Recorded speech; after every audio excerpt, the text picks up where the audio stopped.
remember the Metro Gang Strike Force debacle? Yes. Everybody does, no matter where I go around the state. I'll tell you what the issue was there. The issue there was their property and evidence room didn't have a lock on the door. Property and evidence rooms, that's not the only problem it had. But property and evidence rooms hold property and evidence that law enforcement has gathered. And evidence is used in the court of law to lock away bad guys and maybe also to let innocent people out. And you want to have a really clean chain of custody on the evidence. You want to know who's had access to it and if it's gone anywhere, where it's at. Well, they didn't have control over who had access to the room because I don't think it had a lock on the door. They didn't have sign-in and sign-out logs. They didn't have really anything. So you want good, strong policies and procedures for those property and evidence rooms. Well, you know how many law enforcement agencies we have in the state of Minnesota? Between our counties and our cities, we have hundreds and hundreds.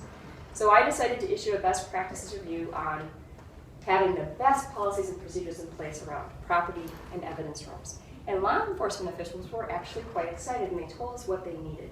No matter if they had 2 people in their department or hundreds of people in their department. And the city of Minneapolis actually worked with us to help us review it. And so that thing gets used constantly. I know it's been used in trainings, loss prevention trainings, and I think it's being used nationally. It's a really darn good report. So we're really proud of that because we want property and evidence rooms to be protected so that our justice system works. So, does that make sense? Yes, so trusting government, efficient, effective government, right? Transparent, accountable government.